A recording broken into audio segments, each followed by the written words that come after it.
Hola, ¿qué tal? Aquí René Aguirre y esta presentación es en atención a los dueños de empresa y directivos. Eh, Vamos a hablar sobre cómo implementar una estructura de gestión financiera sólida y de este modo incrementar la rentabilidad y el valor de la empresa, así como han hecho las empresas más exitosas de la historia.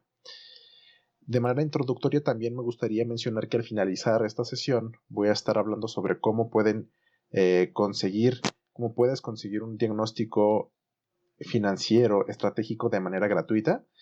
Este servicio, este diagnóstico se utiliza con el objetivo de determinar áreas de oportunidad o deficiencias en la práctica y desde una perspectiva financiera, vaya, en busca de áreas de oportunidad y como tal, como mencionaba, maximizar las finanzas como un todo de la empresa y buscar generar un mayor rendimiento e incrementar el valor de la empresa.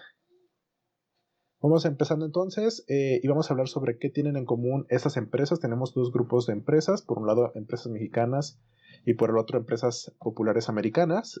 Tenemos empresas como Telmex, Grupo Bimbo, Cemex, FEMSA y las americanas son Google, Apple, Amazon y Tesla. Bueno, creo que de manera introductoria y de manera muy breve nos podemos dar cuenta que algo que tienen en común esas empresas es que son todas exitosas. Pero también lo que tienen en común en realidad es que la administración financiera efectiva ha sido clave para su éxito. Y esta misma, la administración financiera, ha ayudado a través de sus historias de cada una de estas empresas a mantener una sólida rentabilidad y a expandirse de manera agresiva en un mercado cada vez más competitivo. Eso es lo que tienen en común todas estas empresas. De hecho, si hacemos zoom a cada una de las historias de estas empresas, vamos a identificar etapas en las que se destacan y sobresalen ciertas prácticas de gestión financiera que son bien utilizadas por esas empresas como tal. Vamos a acompañar esto de un dato. Este dato es una estadística que nos arroja un estudio que dice que las empresas con una buena gestión financiera tienen un 280% más de probabilidad de tener altos rendimientos, y esto es según un estudio realizado por la Universidad de Cambridge. En este estudio se estudiaron dos grupos, un grupo de empresas con una correcta gestión financiera y otro grupo con una gestión deficiente, y se encontró que en el grupo que tenían buena gestión financiera, 57 de cada 100 empresas llegaban a un ROI o un rendimiento sobre la inversión del 15% o más. Y esto es en comparación con solo 14 de cada 100 de las empresas del grupo de mala gestión financiera. Entonces es así que las empresas que están en el grupo 2 de la mala gestión financiera y que brincan al grupo 1, básicamente lo que están haciendo es asumir todo este porcentaje de probabilidad de incrementar esos rendimientos y obtener rendimientos altos. Vamos a ver que no todo es color de rosas. Por otro lado, y hablando un poquito más de manera puntual en México, el 70% de las pymes, que sabemos que casi es en su mayoría todas las empresas en México, que las pymes conforman más del 98% de las empresas mexicanas, bueno, básicamente el 70% de estas pymes no cuentan con un presupuesto. Eso según un estudio de la Cámara de la Pequeña y Mediana Industria en el año 2020. Además, el 70% de las empresas mexicanas se enfrentan problemas financieros, y esto es según el ITAM, el Instituto Tecnológico Autónomo de México, en el año 2018. Y el 65% de las pequeñas y medianas empresas en México no tienen un plan financiero, y esto es según el INEGI en el año 2017. Tengo otras estadísticas, otros datos y estudios que son referentes a este tema publicados en la página web, pero bueno, esos son algunos puntuales que quería presentar. Y básicamente vemos que, pues como tal, las empresas no están acostumbradas a generar presupuestos, eh, tienen problemas financieros, si bien además de que no se gestionan correctamente desde una perspectiva financiera, pues tienen esta dolencia, ¿no? O sea, tienen esta necesidad. Entonces, es así que vemos que hay una gran área de oportunidad. Y todos estos números son así en gran medida debido a la cultura que tenemos en México, y partes de esa cultura vienen siendo estas mentiras de las que vamos a hablar en este momento. Aquí tenemos algunas mentiras que los empresarios y directivos creen. De manera puntual, estas mentiras son sobre la gestión financiera.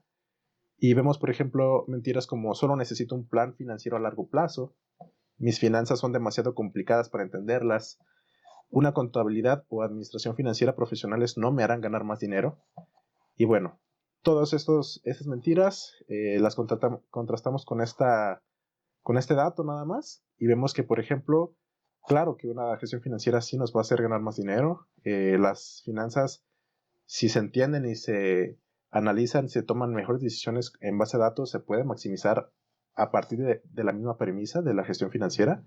Y básicamente muchas veces las empresas no se preocupan por gestionar su corto plazo o sus periodos cortoplacistas, su capital de trabajo, sus inventarios, cuentas por cobrar, líneas de crédito y demás, pero considerando que todas o que la mayoría de las empresas mexicanas son pymes, de hecho es un área que requiere mucha atención, ¿no? Entonces vemos que cada una de esos puntos son mentiras. Y gracias a eso, o gracias a estas mentiras, es que pues, tenemos con esos datos, ¿no? Que las empresas tienen problemas financieros, que no generan planes financieros y no hacen planificación financiera. Por otro lado, vamos a ver otras mentiras que son más orientadas a la auditoría externa. Y vemos, por ejemplo, que contratar un auditor externo es muy costoso y no vale la pena. No necesito contratar un auditor externo porque confío plenamente en mis finanzas. Contratar a un auditor externo no me ayudará a mejorar mi empresa. Y los auditores externos no entienden mi empresa o mi industria. Y básicamente todas esas son limitantes, barreras mentales y obstáculos que ponemos precisamente para pasar de estas estadísticas a esta estadística, ¿no? Y bueno, no quería dejar solo esa estadística, entonces voy a agregar algunas otras que soporten más esta idea. Vemos que según Forbes, las empresas con una buena administración financiera tienen una tasa de crecimiento del 30% más alta que las empresas que no tienen esa gestión financiera de esta manera, ¿no? Que no sea eficiente, vaya. Por otro lado, las empresas que tienen un plan financiero tienen un 85% más de posibilidad de acceso a financiamiento. Esto es según el Instituto de Contadores Certificados, el ICB. Y según Harvard Business Review, las empresas con una buena administración financiera son un 12% más rentables. Por lo tanto, además de que podemos, a través de una gestión financiera eficiente, maximizar nuestra posibilidad de tener altos rendimientos en un 280%, nos vemos con que vamos a crecer un 30% más que las empresas promedio o que las empresas que no se gestionan así. Y vamos a tener más oportunidades, vamos a tener posibilidades de acceso a crédito de manera más eficiente, de manera más sencilla, y también vamos a ser más rentables, ¿no? Vamos a estar generando una mayor rentabilidad. Entonces, bueno, esos son algunos datos que quería utilizar en esta presentación. Y básicamente podemos pasar de los datos negativos a los datos positivos, podemos asegurarnos de absorber todos estos beneficios de una correcta gestión financiera a través de estos puntos de manera particular, ¿no? Primero, dejando de lado esas barreras mentales, esas mentiras que vimos hace un momento, y tenemos aquí esta propuesta que es una metodología estructurada de intervención en todas las áreas de gestión, maximizando el valor integral y la rentabilidad de la empresa. Siendo una gestión integral, nos aseguramos de ver de manera puntual cada área y de esa manera cada área o cada subárea, cada parte puntual va aportando un poco más de valor al todo, ¿no? De la empresa, que es el valor de la empresa de manera general y el rendimiento. Entonces, además de esta metodología que nos ayuda, nos permite tener estos procesos establecidos y de forma eficiente, que también vamos a ver en un momento que van de la mano con la mejora continua para asegurarnos de siempre estar al día. Un acompañamiento de especialistas en el análisis y la toma de decisiones estratégicas para asegurarnos precisamente de tomar esas decisiones que incrementen valor y de tomar decisiones en base a datos y en base a un correcto análisis, ¿no? Un correcto entendimiento de la situación particular. Y una perspectiva externa y objetiva que permita determinar aquellas áreas de oportunidad que pueda generar valor de manera inmediata. Se conoce este término que es la ceguera de taller, y básicamente la ceguera de taller es hay un estudio que define que los valuadores de empresas, mientras más años tengan de haber efectuado su labor, empiezan a evaluar de manera errada es las empresas, ¿no? Que evalúan. Y esto no es más que por esto, ¿no? Que la ceguera de taller. Y la ceguera de taller es que mientras más pasamos en nuestro trabajo, en nuestro perfil, en nuestro taller, ¿no? Empezamos a ver ciertas cosas y a pasar por alto otras que lo que hacen a fin de cuentas es que nuestro rendimiento y nuestro desempeño se venga para abajo. Entonces, esa también es una perspectiva externa, o más bien la perspectiva externa nos ayuda a evitar este tipo de problemáticas. Y bueno, partiendo sobre la premisa de hace un momento, vamos a ver este valor financiero de la empresa por las áreas y subáreas. Básicamente vemos que el valor financiero de la empresa como un todo está conformado primero por 3 áreas que vemos a la mitad de esta ilustración. Vemos el presupuesto de capital, la estructura de capital y el capital de trabajo. Estas áreas son las áreas que componen las finanzas de la empresa como un todo y que cada área aporta valor, ¿no? A fin de cuentas, para generar el valor del todo de la empresa. Cada una de estas áreas puede ser diagnosticada de manera independiente y a la vez cada una de estas áreas tiene subáreas que la componen. Por ejemplo, el presupuesto de capital se encarga de la identificación de aquellas inversiones, proyectos y asegurarnos que los activos estén siendo rentables, están generando valor y que no sean proyectos que destruyen el valor o que no sean activos que mermen valor o que sean pues activos que ahí están pero que no están generando valor. Entonces, básicamente esta área se encarga de eso, de asegurar que nuestros activos están siendo eficientes, están generando valor.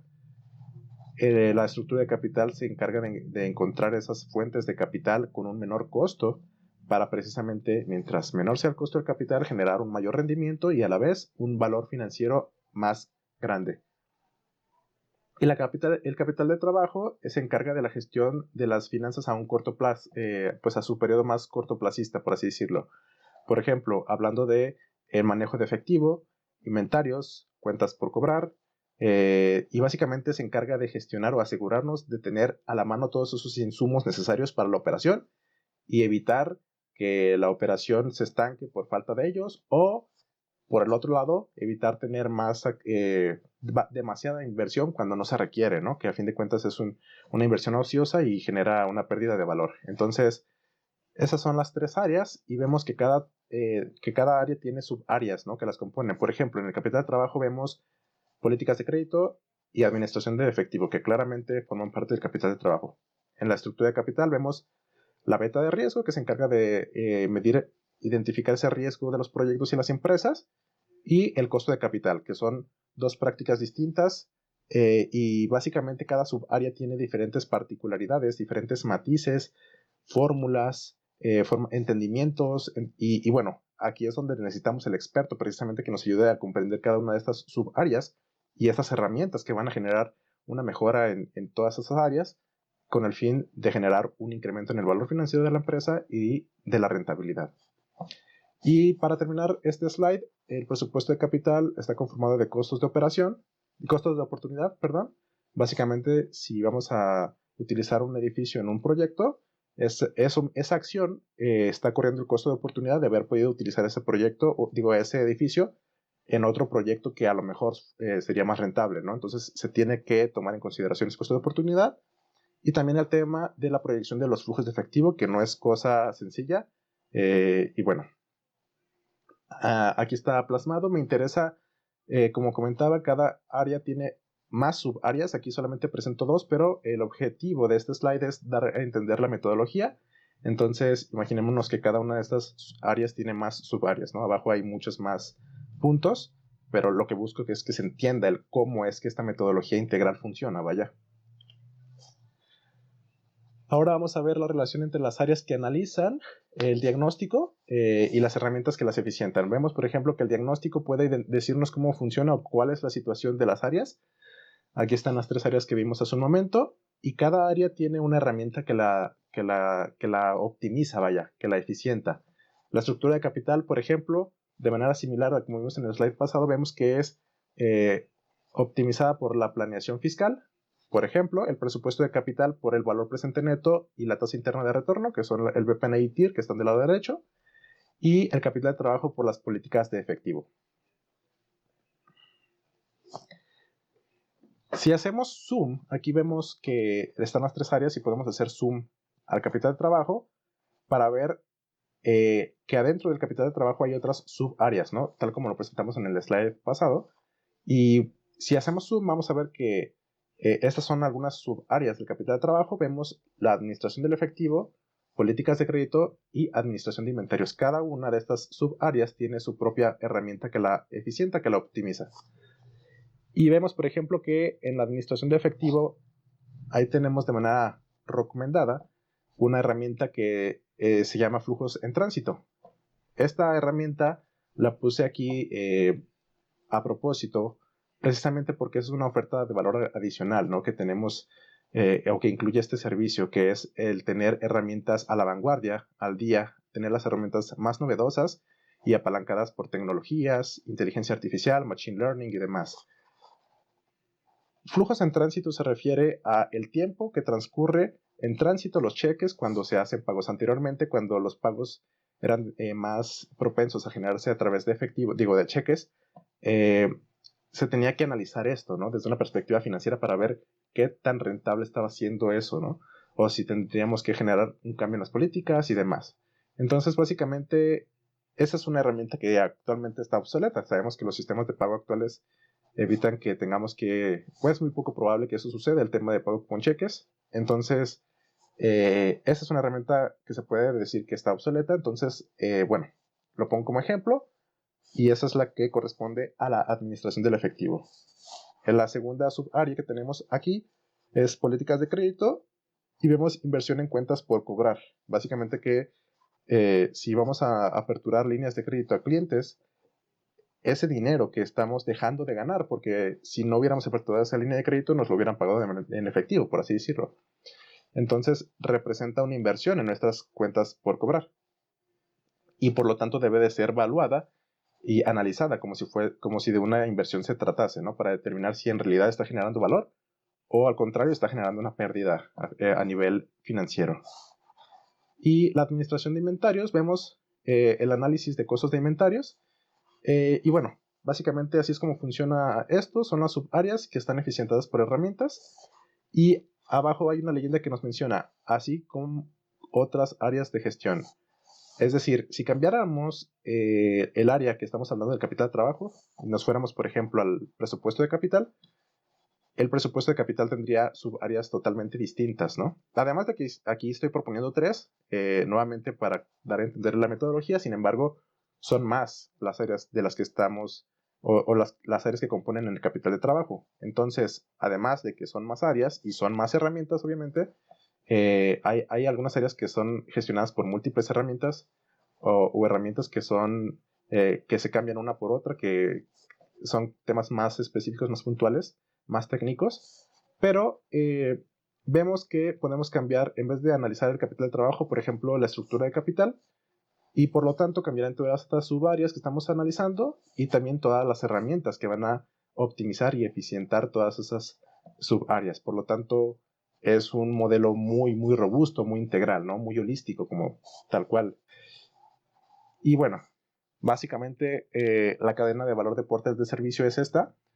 Se comienza con un diagnóstico financiero para determinar la situación de la empresa y esas áreas de oportunidad en las tres áreas que platicamos, que son el presupuesto de capital, la estructura de capital y el capital de trabajo.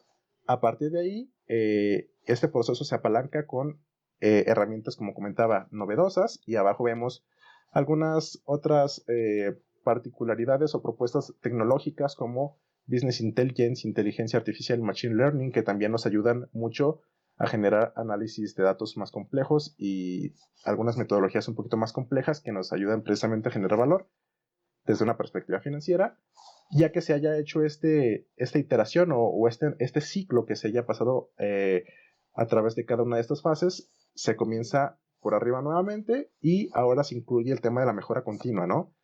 Como ya se intervino esa área con anterioridad, vamos a mejorar, aprender del pasado, de lo que se hizo, qué funcionó, qué no funcionó, y es así que esta metodología de gestión financiera lo que busca es maximizar el valor y siempre asegurarnos de estar haciendo lo mejor que podamos hacer para maximizar el valor y generar mayor rendimiento y como tal un mayor legado. Aquí quería platicarles sobre algunos testimonios y recomendaciones. Este es un video de Edwin Seppol. Lo tengo publicado en mi página web. No lo voy a reproducir aquí en este momento, pero vemos aquí una leyenda que dice textualmente Edwin en el video, ¿no? Trabajar con René ha sido una buena fortuna.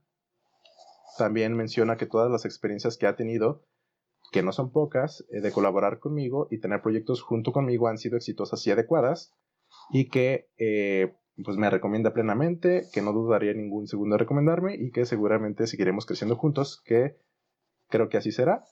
Entonces Edwin es empresario, cofundador y aliado estratégico de varias empresas. Además de Edwin, tengo otras recomendaciones. Aquí tenemos José Luis Sánchez, que menciona algunas cualidades al respecto de mí: mi pensamiento analítico, metódico, humildad, buena actitud, enfoque, ejecución, destreza, liderazgo, etc. Y bueno, tengo, esos son otros dos testimonios. En la página web hay más, me interesaba pasar brevemente por ellos. Aquí vemos testimonios de Alejandro Ronquillo, que es empresario, y Armando Dávila, que es gerente administrativo. Y bueno, están en la página web en caso de que quieran profundizar de manera puntual en esos temas. ¿Qué es una razón financiera? Vamos ya terminando la sesión y me gustaría un poco hacer un análisis o una introducción al respecto del servicio que hablé en un principio, que es el diagnóstico financiero.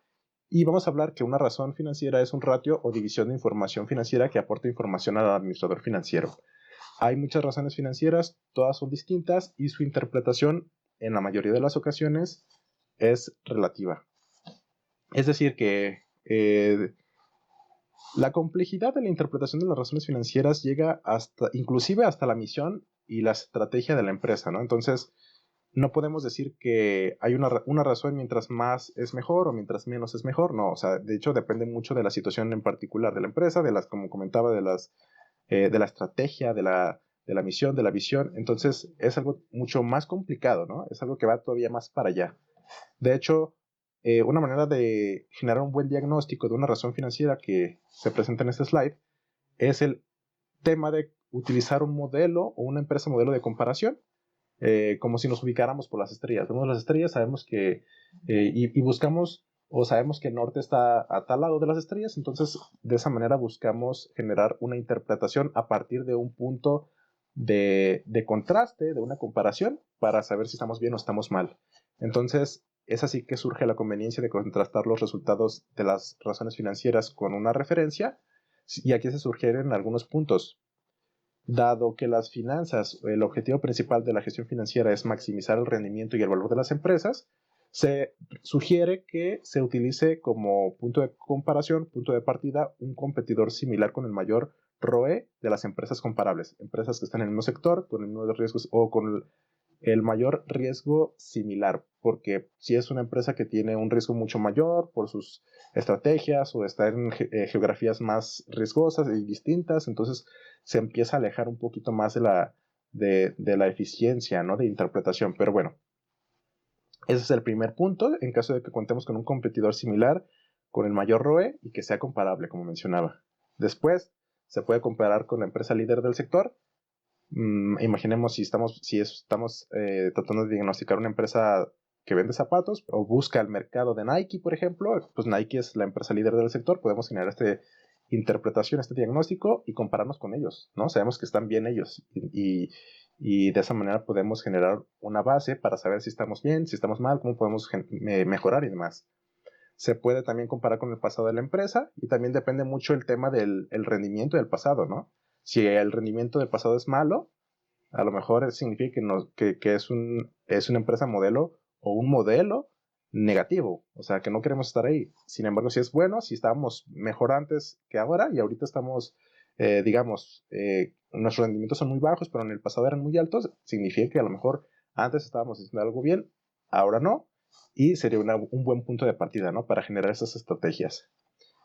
También el punto D es analizar sin comparación, pero esto no es recomendable porque se deja bastante información sobre la mesa. Como vimos en el slide pasado, una razón financiera no nos da información por sí sola, sino que nos da una característica de la situación en particular y a partir de nosotros, o queda de nosotros el interpretarla, ¿no? Si eso es bueno, si eso es malo y demás. Y bueno, básicamente ese es el diagnóstico que estoy ofreciendo en este momento de manera gratuita. Para ello, y no sé cuánto tiempo voy a estar con esta oportunidad, con esta abertura de plazas. mi capacidad actual es muy limitada, así que muy probablemente cuando me vea en la obligación voy a parar de buscar nuevos proyectos. Pero en caso de que estés interesado o interesada en esa oportunidad, abajo te dejo más información y también un botón para que puedas agendar una cita conmigo. Espero que haya sido de utilidad la información. Creo que también fue un poco pesado, pude haber profundizado más de repente, pero creo que hicimos un muy buen nivel de análisis, porque son temas que se pueden llegar a volver muy complejos. Por mi parte es todo, agradezco mucho la atención y nos vemos pronto.